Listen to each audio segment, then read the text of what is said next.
So it is indeed a pleasure to welcome, to extend a warm welcome to all of you to our IIA's webinar on crisis and resilience in the corporate sector. So I would like to introduce two of our speakers for the day. Our first speaker is Mr. Krunal Joshi. So he is the Associate Director of the Cyber and Strategic Risk Department of Deloitte, and he comes with with over a decade's experience of working with India's largest enterprise service telecom operator. He also has worked in various assignments like the telecom strategy, solution architect, software IT projects, planning, IT governance, process improvement, business development, and has also worked on various Six Sigma Yellow and Green Belt projects, and is a business continuity automation expert. He also has expertise in setting up process and governance structure, as well as leading high-end telecom and IT projects of various size and complexity. Would extend a warm welcome to you, sir. And our second speaker for the day is Ms. Lavanya, who's the manager in the risk advisory team of Deloitte, with over a decade's experience involved in end-to-end implementation of business continuity framework for the largest pharmaceutical and telecommunication industry, and has also performed risk assessment for multiple industries on mitigating controls along with appropriate risk treatment plan. She's also been involved in conducting business continuity management gap assessment and maturity assessment for various clients from the banking and the manufacturing industry, and also has good knowledge on business impact analysis and provides suitable BCP guidance to clients based on the requirement. And also is completely involved in managing overall BCM activities that include performing BCM tests and conduct several BCM webinars and workshops. Would also like to extend a warm welcome to you, ma'am. So I hope today's session is the most awaited session. So a lot of participants have already joined and will be joining. So over to you, Ms. Lavanya. Thank you, Nikita, for that wonderful introduction. Thank you, everyone, for joining. So a very good evening to all, and thank you once again for joining this session. So we can have a quick look at the agenda for today. So Deepak, can we have a quick look at the agenda? All right, so highlighted here are certain key pointers that we will be discussing in detail in today's webinar. So first is the enterprise resiliency. We will understand what is resilience and what is the need for enterprise resiliency, and how do we end up determining the risk landscape. And this we will be doing through understanding this through an iceberg model. We will understand the necessity of an organization to become resilient. How do we go ahead and implement resilience? What are certain key trends in the evolving business landscape? And we will also give a quick walkthrough of our advisory services. So this is going to be the agenda. So before we start, so I would like to highlight that we all are currently staying in a very UCA environment. So when we say we are staying in an UCA environment, so UCA stands for VUCA, where V stands for vulnerable, U for uncertain, C for complex, and A for ambiguous environment. So in this UCA environment, uncertainty is the only certainty, and learning to live with this insecurity has become the only security. So with this, we also need to understand what is the key objective of staying in this UCA environment. What do organizations aim at? What is going to be their objective in this UCA environment? So as you all know, the key objective in this current environment is to protect the assets. So assets is inclusive of your people, your property, your reputation, and the entire environment, the information. So all this can be defined as the assets. So how are we going to protect these assets? So we in turn can protect these assets by building a robust enterprise-wide resilient framework. So that should be the ultimate objective of all the organizations, to build an enterprise-wide risk management and a resilient framework. So before we get into the detail, So Deepak, can we please move to the next slide? So before we get into the details, so let us first understand some basics. So let us understand about business continuity management, and let us understand what we mean by resilience and what in turn we mean by enterprise-wide resilience. So let's go step by step. So business continuity management, as you all know, can be defined as the ability of an organization to anticipate, prepare, respond, recover to any unforeseen incidents at any point of time, and it has the capability to recover its critical processes within the recovery time frame. So that is can be defined in simple about business continuity management. What do you mean by resilience? So resilience has in turn become like a buzzword these days. So we hear about this word everywhere. So everybody talks about resilience. But what exactly is this resilience? Is it the same as BCM or is it different from BCM? So to put it very simple, let me explain that resilience can in turn be defined as BCM plus plus. So I think this is self-explanatory. So when we say BCM plus plus, so resilience does not stop with business continuity management. It is something more than that. So that is what exactly we mean by resilience. So resilience is not only about anticipating, preparing, responding, and recovering from any unforeseen incident. But apart from that, it also includes coming out of the current situation and flourishing and also prospering. And the ultimate aim should be to achieve the excellence. So that is the ultimate aim of resilience. That is what we mean by resilience. So when we say like what is the ultimate aim of organizations, so targeting to achieve this enterprise or organization wide resilience should be the key objective of all the organizations at this current situation. So let us go step by step, having defined what is resilience and what is organizational resilience. Let us go step by step to understand what are the different layers involved in the organization and what are the threats associated with each of these layers and how are we going to address it and what is the methodology that we will adapt. So first starting with enterprise. So as you see in the slide, there are different layers associated with it. So it has the internal, it has the extended and the external. So what exactly do we mean by internal layer of the enterprise? So internal, which functions or who forms that internal layer of the enterprise? So it is none other than the employees of the organization. It can be your information. It can be the infrastructure. So it is all that is related to the enterprise is what we define by internal layer. So what are certain threats that is associated with this internal layer? So there are multiple threats that is associated. So threats that is associated with the building can be your natural or man-made disasters.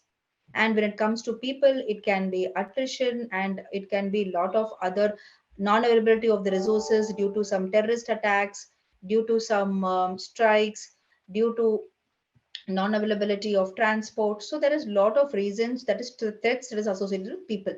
So similarly, what is a threat that is associated with your building we have covered. So building, it is man-made and natural disasters. And similarly with the people we have covered, and similarly technology. So there is certain threats associated with technology as well. It can be your network failure, it can be your critical applications going down. So these are certain threats that is associated with the internal layer. Now let's move a step beyond that, which can be called as the extended layer. So what exactly do we mean by extended layer? So extended layer, who forms this extended layer? So here the third party vendors, your suppliers, all your interested parties of the organization is who frame or they are responsible or they form a part of the extended layer. There is definitely a lot of threats that is associated with the extended layer as well. What are those threats? So you have non-availability of third-party vendors, you have certain regulatory restrictions on the third-party supplies, and you sign certain contracts with them. There seems to be certain threats associated with that. If you don't define a BCM clause in the contract, that also can be a threat associated. and there is a liquidity crisis with your interested parties, customers. There is threat of, there could be a financial loss which can lead to a reputational damage, reputational impact. So these are certain impacts that is associated with the extended layer. And what exactly is the external layer? So who forms a part of the external layer? So external layer is the threats that comes from the external sources. So in the current situation, there are a lot of threats that is associated that comes from external sources. And there is various reasons for those threats being popping up in this current situation. It is can be because of the current working model, because people are allowed to connect remotely from anywhere and everywhere. So there is a lot of threats associated. And the classic example of one threat which is associated with the external layer is obviously the cyber attacks. So cyber attacks seems to be rapidly increasing these days, and this is the threat that needs to be addressed on priority. Apart from that, there are also certain other threats like your industry disruptions. You have your stock market going down, and then there are certain changes in the government policy, certain sanctions, the pandemic. So all these are certain external factors which can be a threat and which can strike the organization at any point of time. So basically, when we say about enterprise resilience, these are certain threats that is associated with every layer that we need to consider. And let me highlight, the threats that we have called out is not restricted to this set. So there are various other threats that cannot be called out in this section as well. There are multiple threats associated, and this varies from organization to organization. So the ultimate objective of enterprise resilience, or to build a resiliency around the entire organization, should be to focus on all of these threats. So then it is essential to assure or ensure that operational resilience is achieved at each of these layers. Once each of these layers are resilient, then it takes care of the entire resilience. So there are certain key pillars of resilience, which we will touch upon in the later slides. But with this, having touched upon the risks and the threats that is associated, let's move on to the next slide, where we will see further more into determining the risk landscape. All right. Okay, so here that you see is the iceberg model. So iceberg model is actually a very good tool that helps you and even organizations to visualize what exactly is the level of risk that is not being covered or for which they are not prepared at an organization level. So here that you see there are basically three layers in the iceberg model. So the top layer is that which has the risk, which has very high visibility. The middle layer is those risks which has a medium visibility. And down the bottommost layer is the risk which has very low visibility. So when we say high, medium, low, I want to emphasize we are not referring to the severity of these risks. The severity of this risk is not categorized as high, medium, and low, but in turn, it is the visibility of these risks. So the visibility of this risk has been classified as high, medium, low. So we have also called out certain key risks as an examples for you. So you will be able to better understand like what exactly are those key risks. So those risks which you see on the top, which has the risk visibility high, example your waterlogging, fire, your critical applications, downtime, floods. So you will see all of these risks is mainly centered around the facility. So the key focus whenever we think about BCM, we always think about BCM, we associate it with the infrastructure or with the entire building. We don't consider the other parameters as a part of the resilience or as a part of the BCM. So that is the reason most organizations, when they tend to have a risk assessment or when they plan to have a mitigation plan for the risk, their visibility is majorly around those risks which have been highlighted here.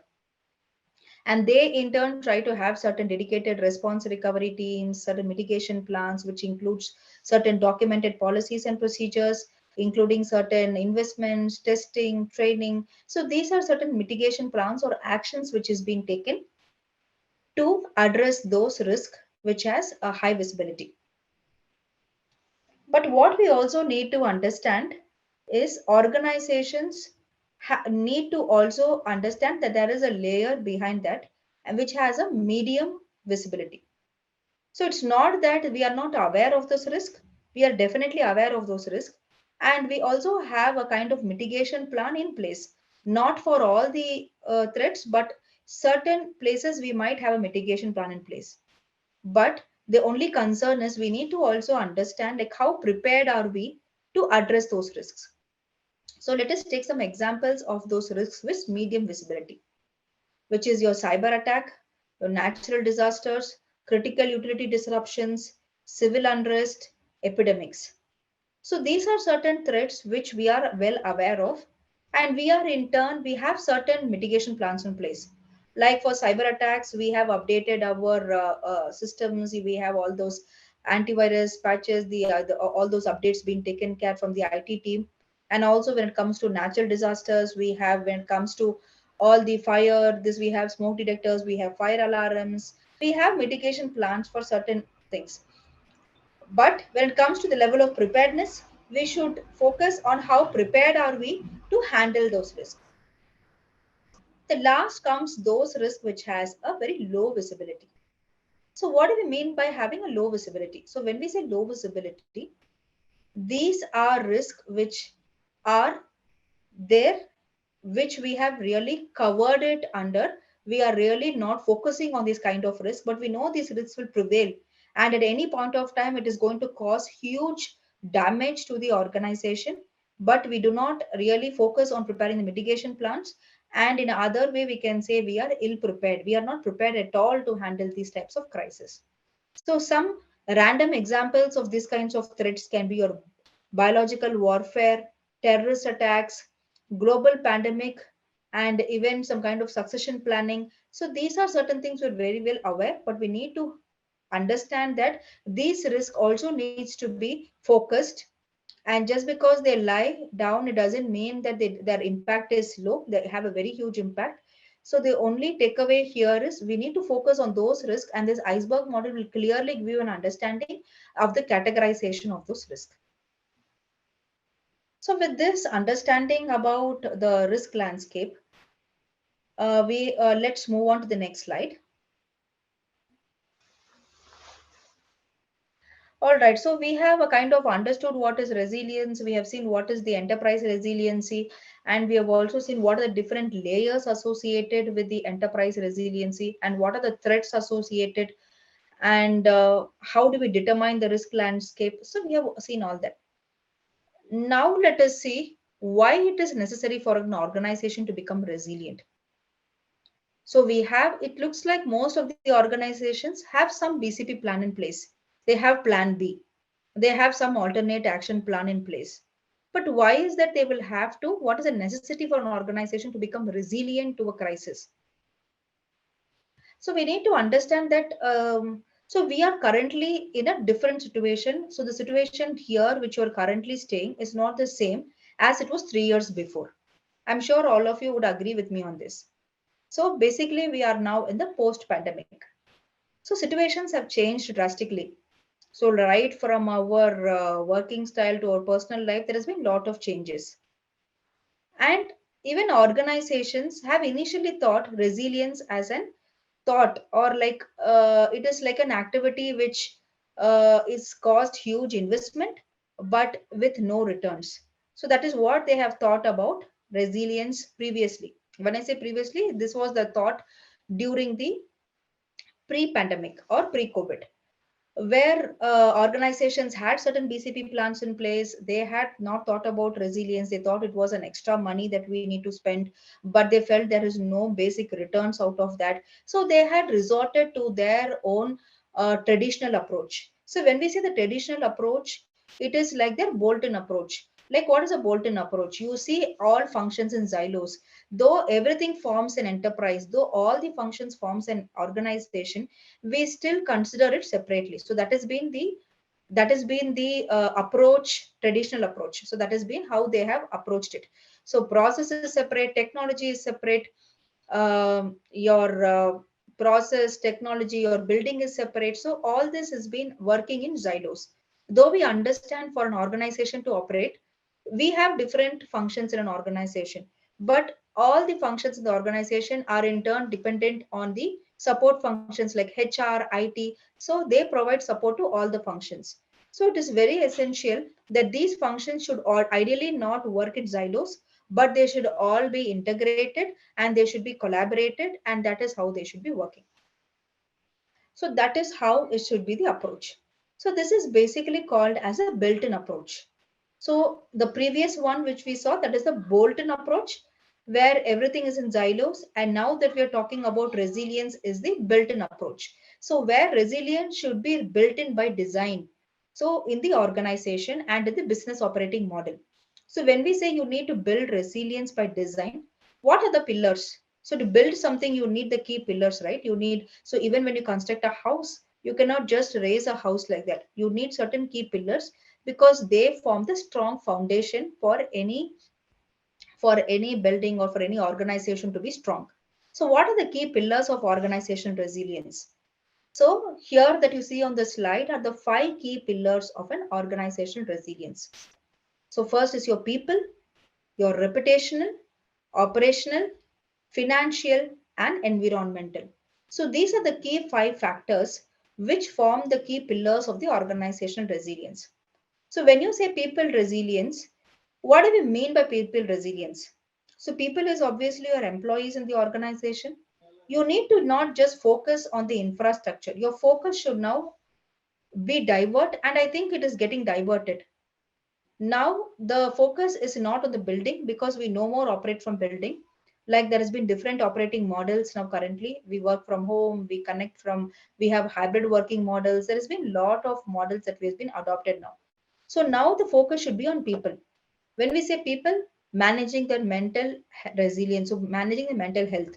So organization should also help the employees to manage their personal and their, so basically, they should help them to maintain their work-life balance.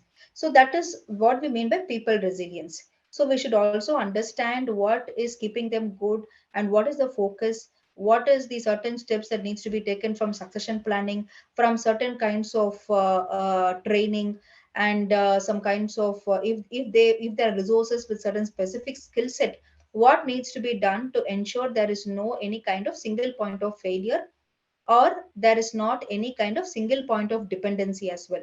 So this is what we mean by people resilience. So moving on to the next pillar, which is reputational resilience. So what do we manage here, or what do we take care here? So here the focus should be basically on the managing the or the reputation of the organization. How do you do that?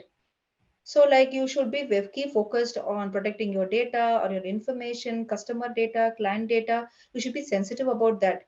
And apart from that, you should also sense that when you're involved in certain production, such a way it does not impact the customer. Because once there's an impact to the customer, there is an impact in the there is a financial loss that the organization has to incur, and obviously it damages the entire reputation of the organization. So this is about reputational resilience. Moving on to operational resilience. So operational resilience is the thought that resilience is not restricted only to your, it is not associated with your building and others. So when you say about operational resilience, it is linked with the products and services of the organization. So you need to ensure the resilience of all the functions, of all the operations in the organizations.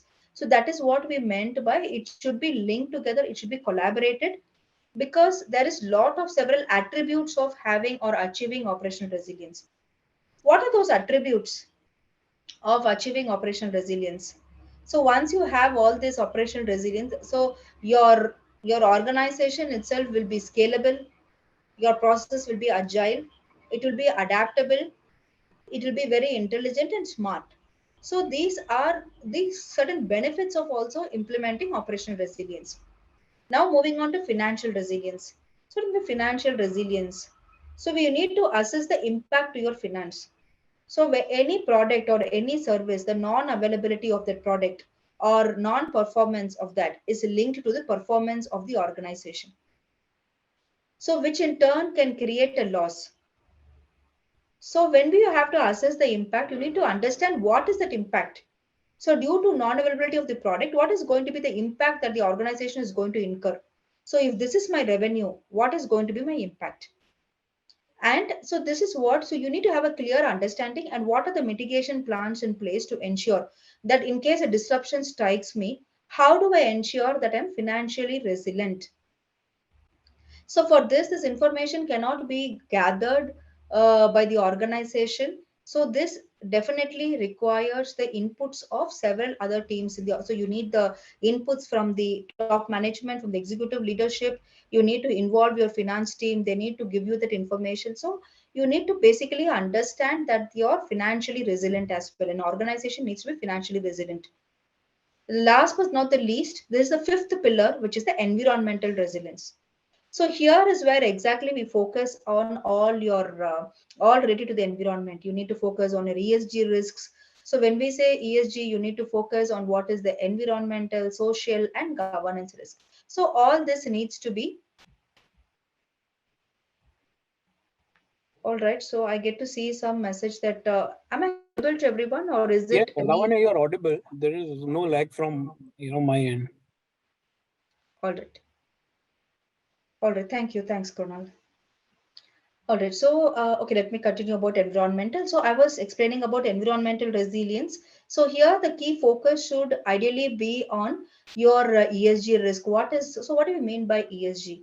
It is your environmental, social, and corporate governance. So, what are all the risks associated with that?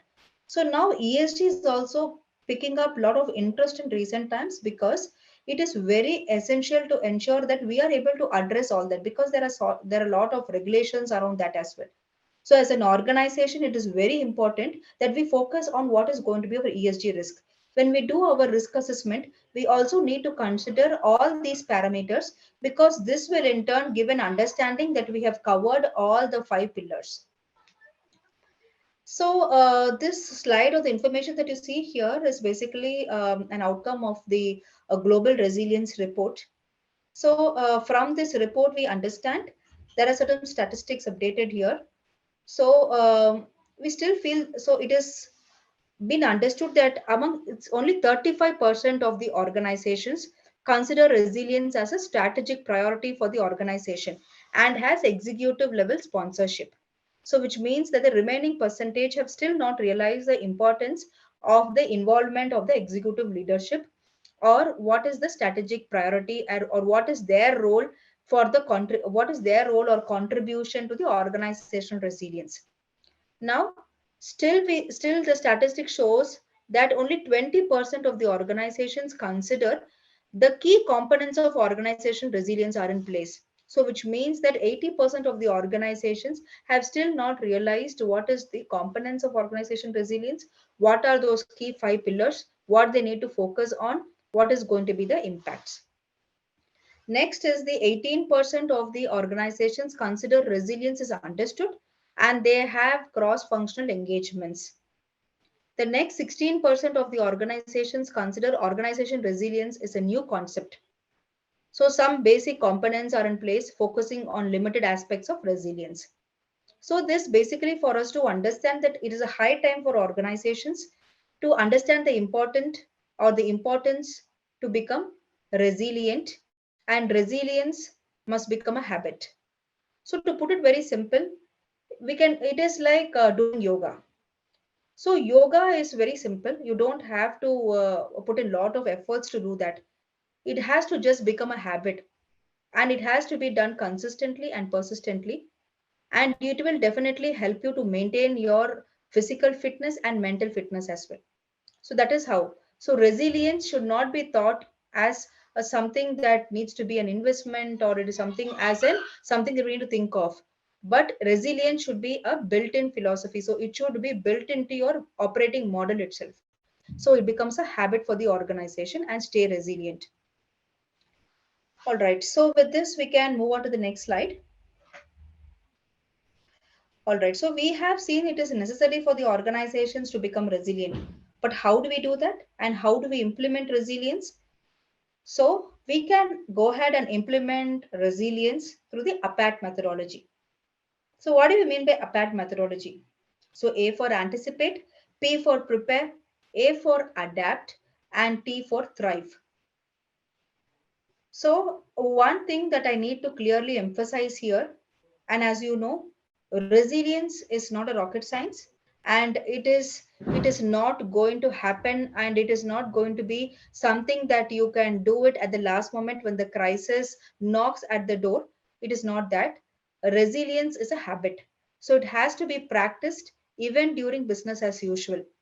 So that is what it starts from A, which is anticipate. You need to clearly scan and anticipate what is going to be the threats that can strike you, or crisis that can strike you at any point of time. So when I say crisis can strike, so it can strike the organization at any point of time. So you need to do the clear monitoring. You should look out for early warning signals. You should do some competitor analysis.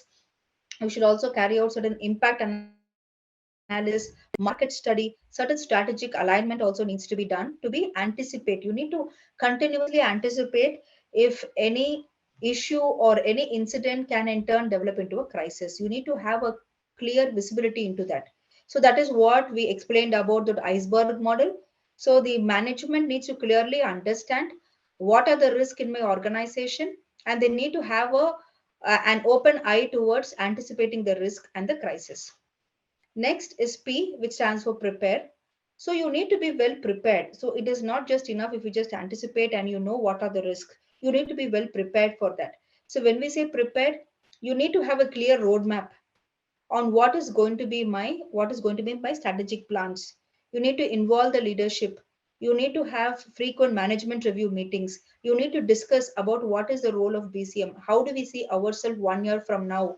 What are the plans that we have in place? What are the policies, procedures? Do we have everything in place?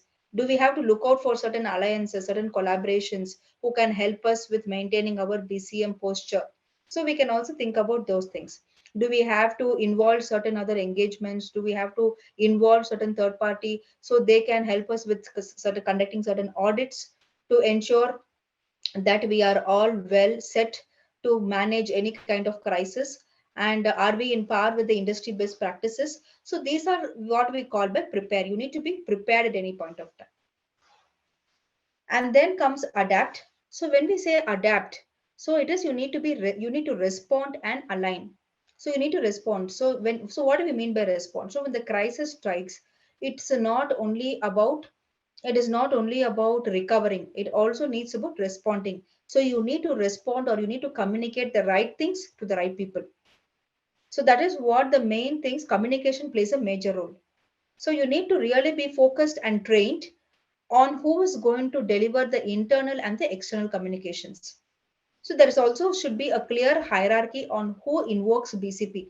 Not every crisis you can go ahead and invoke a BCP situation. So there should be a clear understanding of who invokes BCP, and so once you invoke BCP, who is going to communicate, like who is going to talk to the media in case there is going to be a in case there is a major cyber attack, there's a ransom attack in the organization, and there is some information that is leaked to the media, and you see all information being leaked in Twitter, in all in YouTube. So you need to now address that, and you need to talk to the media. So anyone and everyone cannot go and talk to the media, because it is further going to impact your reputation of the organization.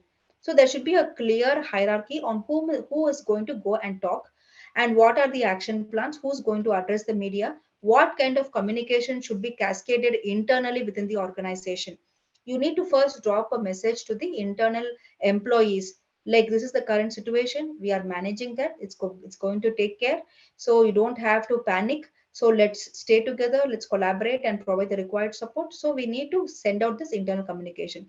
Similarly, when it comes to your customers, or when it comes to your, so now I would like to remind you regarding those layers. So you need to first communicate to your internal layer, to your extended layer. So you need to also draft a communication to your third parties, suppliers, your consumers or your clients. You need to keep them well informed, because it might set up a wrong, uh, so uh, it might not convey the right message, because there should be a clear communication plan.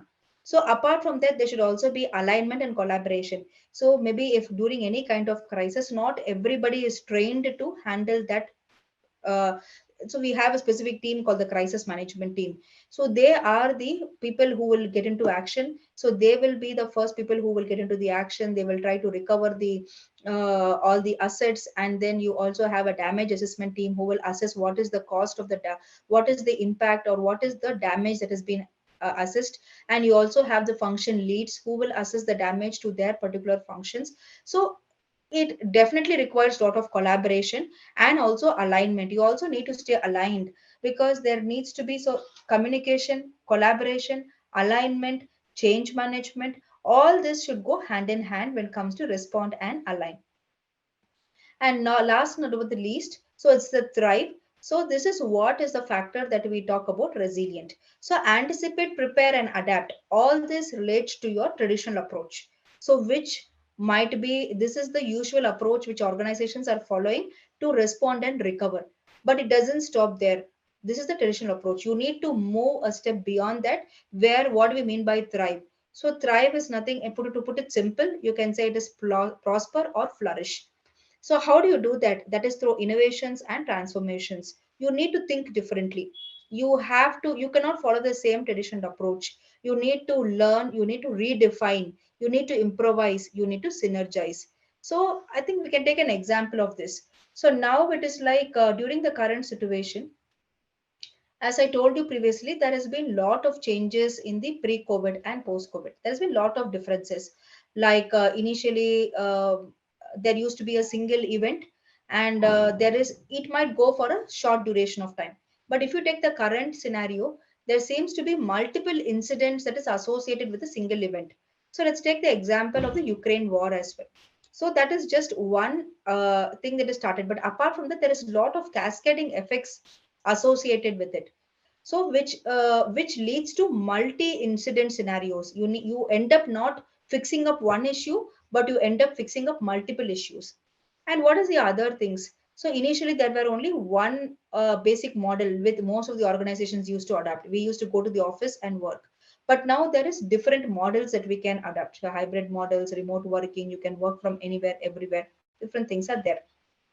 And the other things is like usually there seems to be only the BCP will be limited to certain scenarios where you have a team, and they will like everybody's in the office. Your focus will be only on the building, and in case something happens to the building, you'll either evacuate people to a different location, or you can also work like you can also activate the resources in other locations who can take over the work from here and do, or you will give work from home as an option to continue your, that seems to be a working strategy.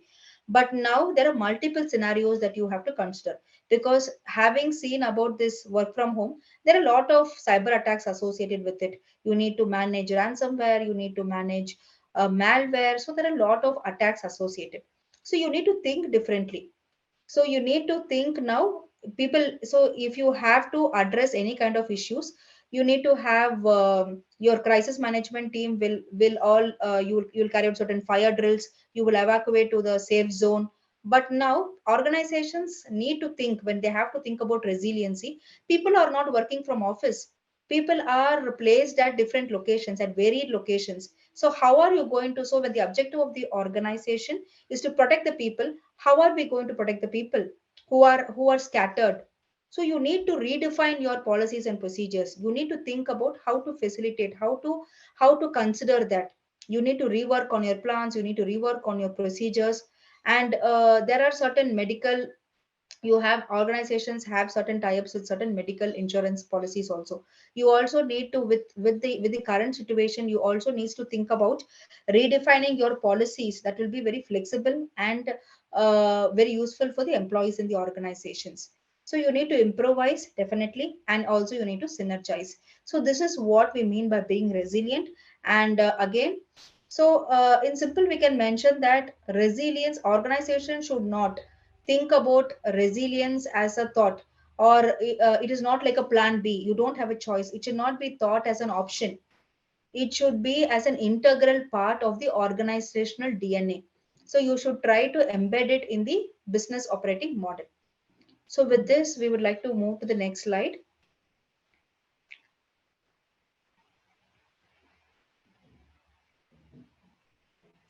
All right. So here we have certain trends in the evolving business landscape.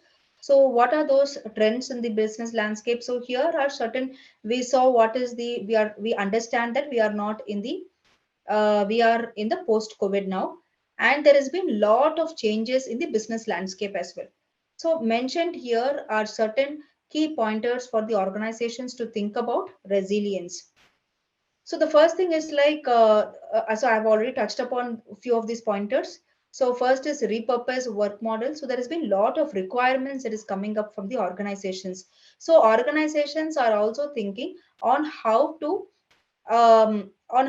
maybe they need to keep evolving. They need to keep addressing all these issues that is coming up. So highlighted here are certain things that we can think of. So first is repurpose work models. So there are a lot of work models which have already touched upon this. So organizations needs to think about this, having moving to a lot of hybrid and cost effective models. What is going to be the, this also is an aim to achieve resiliency. Other is optimize investment. So organizations should no longer think about one product or one services. They have to enhance their services. They can think about investing in a lot of other products and services, but and so that it reduces the total cost of the ownership. And the shift in the employee experience, this is one thing, so which organizations have started focusing on the mental well-being of the employees. So as you know, there has been a lot of well-being programs that is being managed. So people have started giving so much importance to their physical fitness. So organizations are also encouraging that. They are setting up certain medical camps, medical checkups, and they're also carrying out a lot of sessions and programs to ensure the mental and the physical fitness of the employees. The other is building digital skills. So now, apart from training the resources manually on what they know and all this classboard training, so we should also start focusing on what is digital skills. Like you have to start investing. Organizations should start investing in learning and development programs to enhance their employee skills. And the next is they should also think about, so there has been a lot of changes that comes from the board of directors as well. So there has been post pandemic, there has been a lot of response and change in the thinking strategies of the board of directors. So they are thinking about what best could be done to ensure resiliency is being imparted in the organization, so that, and how to provide work life balance. So there has been a lot of thought process that is going on at the back end. And also there is the next is evolving stakeholder expectations. Exactly. So there has been a lot of changes in the expectations of the stakeholders. So they start looking for robust delivery, and they also focus on quality, on the timeline. So there is a lot of expectations that has come up. So as an organization, we need to ensure that we are able to meet up to the requirements of the client. And next is regulatory uncertainty. So apart from that, we also have lot of regulatory restrictions that is coming up. So new policies, new procedures, new guidelines. So and it also becomes a requirement for certain industries to adhere to certain guidelines to ensure that they are in par or compliant with the legal and regulatory requirements. Next comes the supply chain enhancement. So supply chain is definitely a key activity that, or a key focus area that requires attention, because the loss of supply chain is definitely going to create a huge impact to the industries. So we also need to strengthen the vendor management on what are the process that we need to definitely we need to follow to onboard any kind of vendor. What is threat landscape? So when it comes to threat landscape, like there's been different kinds of threats that has been associated. We've already seen a quite number of threats is associated with every layers, and these threats have, there's been a lot of new threats that we have started encountering now post pandemic. So we also need to have certain mitigation plans in place to actually manage the threat landscape. The next is new opportunities. So actually the key point or the key objective of resilience is also, once an organization is resilient, it will understand its way to convert all its risks into opportunities. So that is a possibility. So how can a risk change into an opportunity? It is definitely possible. Even during pandemic, when organizations were struggling to carry out their services, there were certain organizations who took those risks as an opportunity, and they have definitely flourished. So that is where or that is what is the importance of resilience. And when it comes to new opportunities, it also helps in certain merger and acquisitions. So if companies are also now, organizations have also started focusing on merger and acquisitions. So there are certain activities that they need to follow, like they need to focus on certain due diligence. What are the steps they need to follow for onboarding the vendor? What are certain background checks that they need to carry out?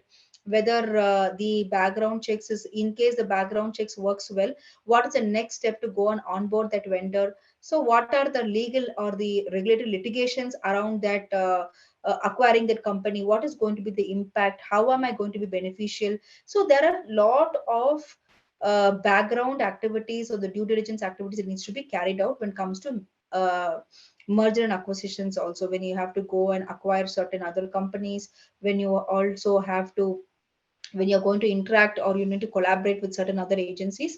So there is going to be lot of challenges that might come, and it is highly required for the organization to think about resilience, because it focuses on your reputational resilience, it focuses on your operational resilience, and also on your financial resilience. So these things will definitely be taken care when by the five pillars of organization resilience. So, so once we ensure all this has been, so the only way or to achieve all this would be to imagine or to think about having a resilient organization in place. With this, we can move on to the next slide.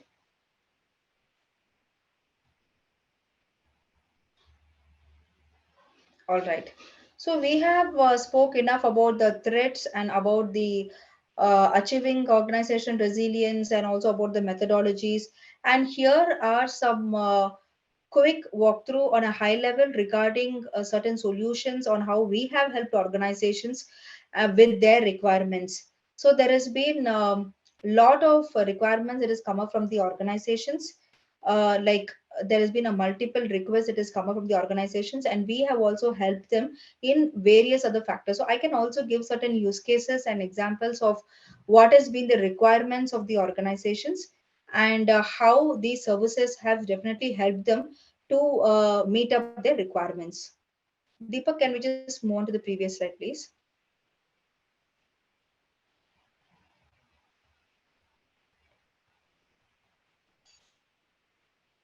All right, okay. No, I think we can move on to the after the advisory services. You can go to the crisis management slide.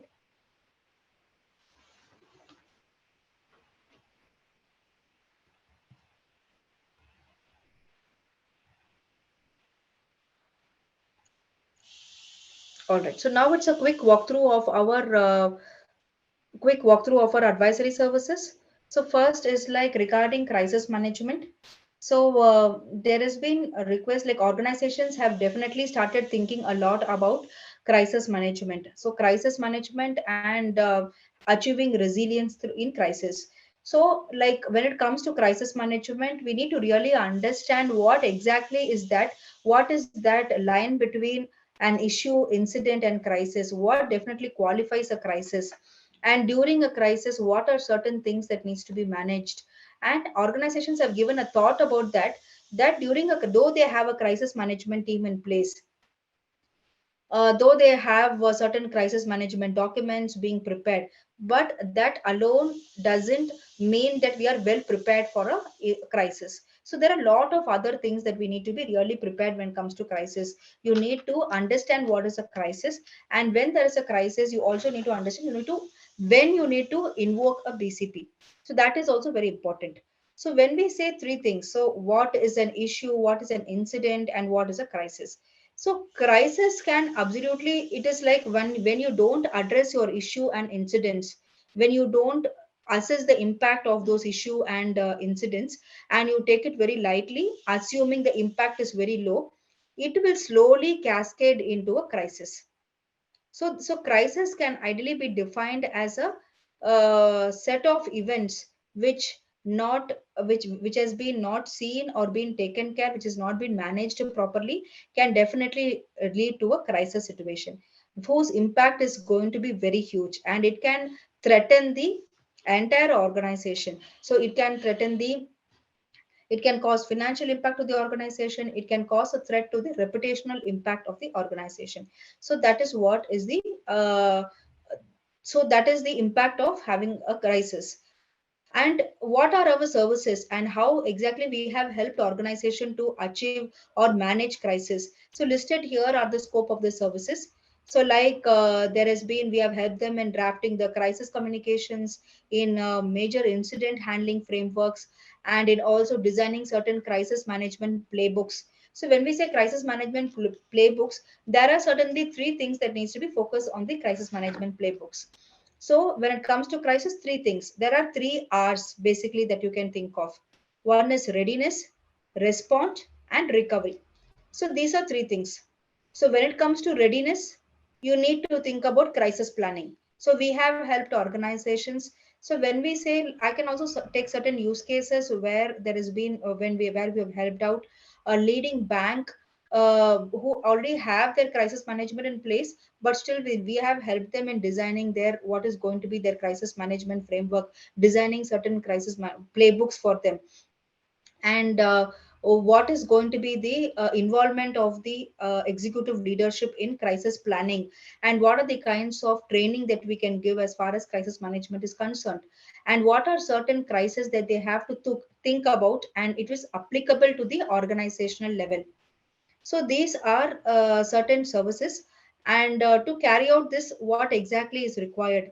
We need to first understand their organization. Once we understand their organization, we do a crisis planning on what are the risks that is applicable to those particular organization. And post that, we also need to think about what exactly is the kinds of risk which is applicable, and how do you prevent and how do you prepare for those crises. Like when we say prepare, and so that is where your crisis playbooks plays a role. So it will clearly define who are going to be your crisis management team members, what is going to be their roles and responsibilities, what are they going to do during a crisis, what are their contacts, whom you should reach out to, and who is your crisis commander. So all this will be clearly documented in your crisis management plans. And also apart from that, it will also have details regarding the functions as well. From every function, who's going to be the function lead, who will help you during a crisis. So this crisis management plan will be a very exhaustive plan. And around this, it will actually help you to be well prepared for crisis and be well prepared for the worst case scenarios as well. And then comes the third R, which is respond. We have covered readiness, respond, and then comes the recover. So post crisis, so there is actually three phases, which is pre crisis, during crisis, post crisis. So during the pre crisis, you do the planning. During crisis, you respond to the crisis situation, and during the post crisis, you assess the impact, like what has happened, what has went well, what has not gone well, what is the corrective actions, what are the certain learnings from the previous incident. So these are certain things that we will focus on. So all that will help you in responding and recovering. And the last is new normal. So this is nothing but this is where the resilience plays into a picture. So it doesn't stop once you just respond and recover, but you also need to learn what has gone wrong. You need to learn from their correct, you need to have certain corrective actions in place. So post, as a part of these crisis management, we also develop these storyboards. um, we conduct certain crisis simulation exercises, which I will touch upon in detail in the later slide. But these exercises and training will usually help the organizations to be well prepared. And this will actually help them, like during an actual scenario, what needs to be done and what is going to be the activities that they will have to be involved in. So this is about crisis management. Can we move on to the next slide, please? Okay, so this is about one more services that we can think of. So this is regarding carrying out a crisis simulation exercise. So having told about the crisis management, you have all the necessary documents in place, but it doesn't mean that you're well prepared. How do you test that you're well prepared? You don't have to wait till an organization still a crisis definitely strikes the organization. You need to check how prepared your employees or your top leadership is. So now this seems to be the need of the hour. So now a lot of organizations have started showing interest in carrying out the simulation exercises. So what exactly is the outcome, or why do we need, or why do we do this cyber or crisis simulation exercise? So I can also recollect, we have also done this for leading insurance company in Chennai. This has been a full-fledged cyber simulation exercise where this is started right from assuming that a cyber incident has occurred in the organization and what is going to be. So this in this exercise was ideally conducted for the top leadership, and we had all the representatives from the functions, and also we had their CFO, all of them participating in this exercise, where exactly we had a discussion well prior to this exercise regarding developing the storyboard. You need to first understand the objective of the organization. So what are the current threat landscape? What are the threats that is currently applicable to them? And basis that we need to design certain scenarios. Not every scenario will be applicable. A scenario which is applicable to a manufacturing industry is completely different from a scenario which is applicable to a banking firm. So the scenarios will differ. So you need to ideally work on the appropriate scenarios, post which you need to coordinate with the logistics, and then you need to carry out a dry run, and post that is the actual exercise. So when we deliver the actual exercise, it is more like this actual exercise is more like a it's like a random exercise for them. They are not aware of what is the scenario that will be disclosed during the incident. So we have taken an incident of a ransomware attack. So let us assume that a ransomware has strike the organization and we are asked to pay a huge ransomware attack. What exactly could be the response of the leadership, or the what could be the response of the management? So all the responses will be tracked during the exercise, because this will give you an idea of how prepared your organization is to handle any kind of crisis. So assuming a situation has happened, so once you do that, you be well prepared. You know what you know what are the plans available. You know who does what. You know what is your role. You collaborate. You gather around a table and you discuss. You share your points. We say that okay, these are the themes, these are the action items. Okay, maybe at this point of time we'll first reach out to this team for their help. Okay, post which we will coordinate with the HR. So these are certain action items. So once we record all the action items, we also share a report with them once we deliver the simulation. So we will develop a report and we will share it across with them. So this report will ideally touch upon all the pointers on what exactly went well, what could be done better. This will give an understanding to the organization on where exactly they stand and on the level of preparedness. Basis this report, they can further develop in the further other sessions that they plan for every year. So this is about cyber or crisis simulation exercise. There are different ways of doing this. You can do through multimedia injects, you have the real video injects, and you have the real hacker coming in.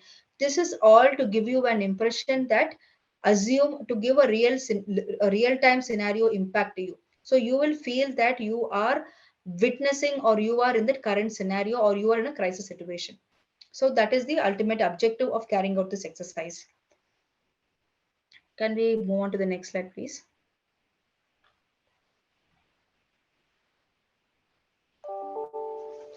All right. So this is about the BCM automation. So when we say about the BCM automation, this majorly focuses on the entire. So I think prior to this, I would also like to touch upon one more use case or a kind of example which I can give you for a requirement which we have done for a leading pharmaceutical industry in India, and they are based out of Bangalore location. So there has been a very interesting requirement from the organization, and this was a requirement that came soon after the pandemic. So the requirement is like they do have identified, and it's a very huge organization. They have multiple products to focus, and and I think you must be able to understand, like being a large pharmaceutical industry, the kind of need that they might have, or the impact they should have faced soon after the pandemic. So there are a lot of requirements. So they did have certain BCM in place, but they wanted us to develop a complete business continuity management framework for them. So when we have to design a complete business continuity management framework for them, there are certain key things that we need to consider. So what are those certain key things? So like we have helped them to develop the business continuity management framework right from the scratch. So when we say right from the scratch, we have helped them define the BC life cycle. So what is the BC life cycle? So it starts right from understanding the organization, and then it's all about carrying out the business impact analysis to them. So once you carry out the business impact analysis, you will understand what are the different products, what are the different services, what are the different functions, what are the dependencies, what are the interdependencies. You will have a clear idea of all those parameters. So once you have that understanding, you will also move on to the next activity, which is we have also gone to carry out the risk assessment. So when we carried out the risk assessment, it was basically two types of risk assessment. It was a facility risk assessment and it was a process risk assessment. So the facility risk assessment will ideally focus on what are the threats that is associated with the building.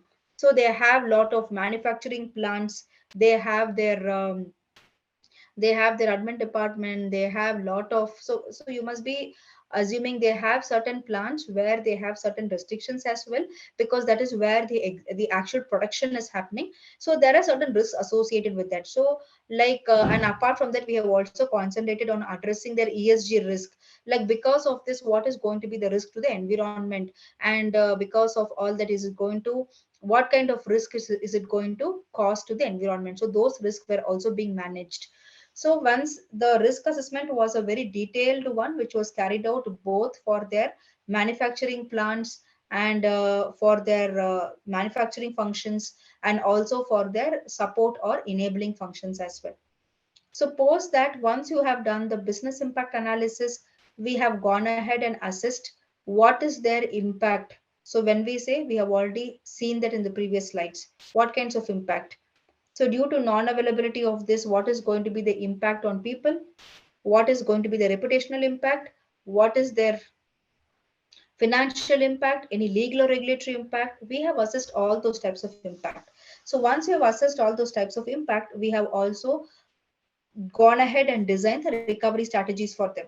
So like for manufacturing departments or for manufacturing industries, the location or the building is key important for them. They need to have the building in place to carry out the operations. So what are they going to be the recovery strategies? We can focus on the recovery strategies. So like what exactly is going to be the recovery strategies? Like what are the different options they can adopt?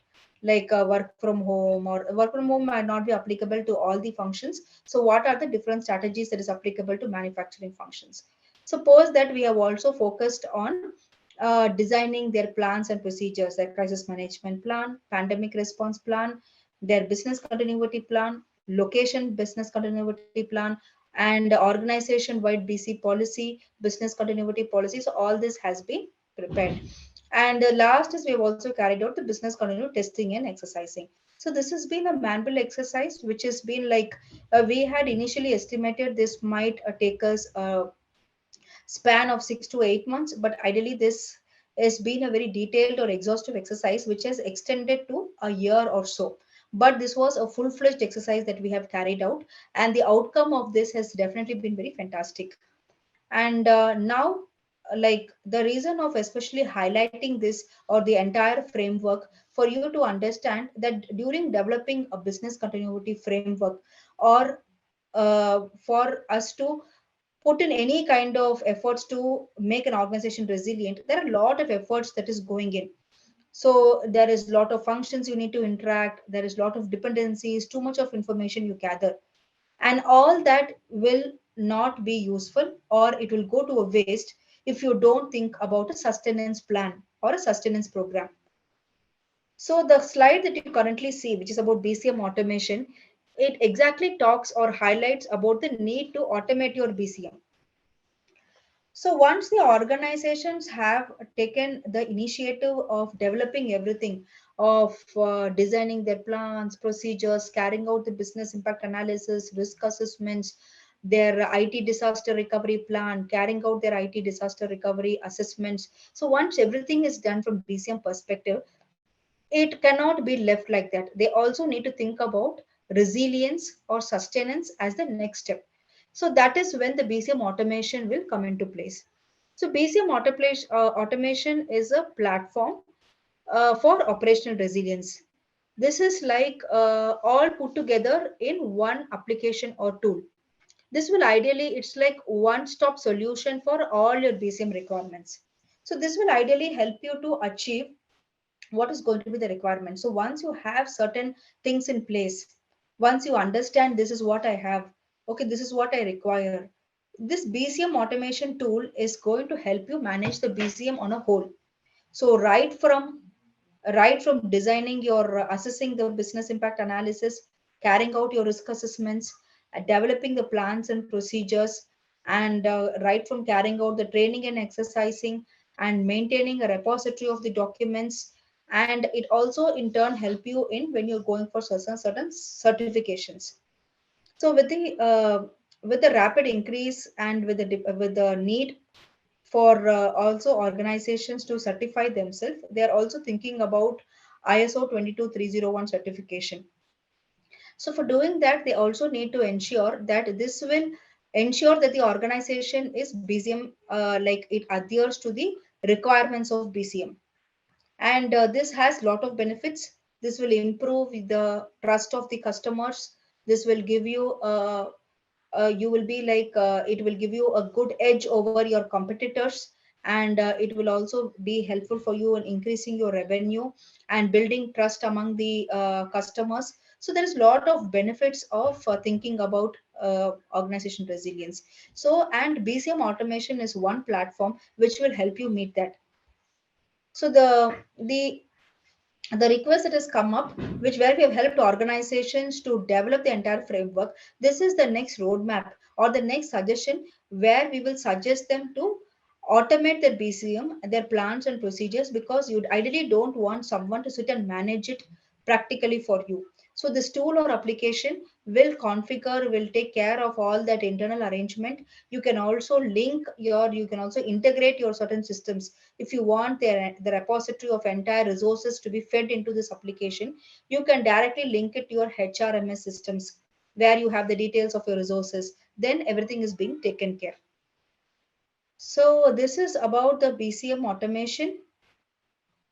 So I think on an overall we have covered about all the activities, like including our advisory services, what are certain requests, and how well can we address them, and what are organizations currently looking for, and how we can help them, what is the need of the hour.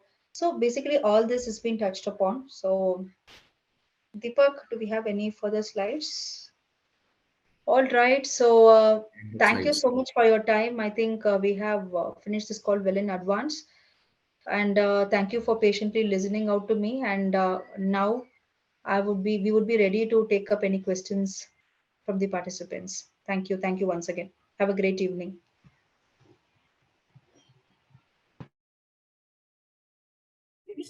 Thank you, Lavanya. So, uh, participants, if you have any questions, any queries you want to, kind of discuss on this call, we are happy to answer them for you.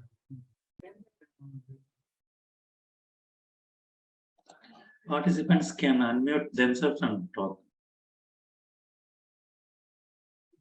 You may Hi, also good afternoon. Can you hear? Yes. Yeah. Hi, this is Ram Babu from Doha, Qatar. How are you, Ms. Lavanya? It's a wonderful session indeed. Thank you so much. Hello. Thanks. Can you hear me? Audible. Yeah, we can hear Yes, you. yes, Ram, you are audible. Yes. Sorry. I'm happy to share that Me2X Delight from Chennai. I served as our IIA India board member in the year 2000 and 2001. That also coincident. Well, it's very nicely stated the live topic as of today's corporate scenario for the crisis and how the resilience we can happen. And it was very useful and knowledgeable sharing and update session. And yes, this is the current scenario all the corporate world is looking for, the post COVID scenario. So I thought I'd take this opportunity to share my views. Thank you, Lavanya, for a wonderful presentation. Thank you. Thank you so much. Thanks for the feedback. Do we have any other questions from the participants? You can drop your questions in the chat box if required. All right. So, if there are no further questions, are we good to conclude?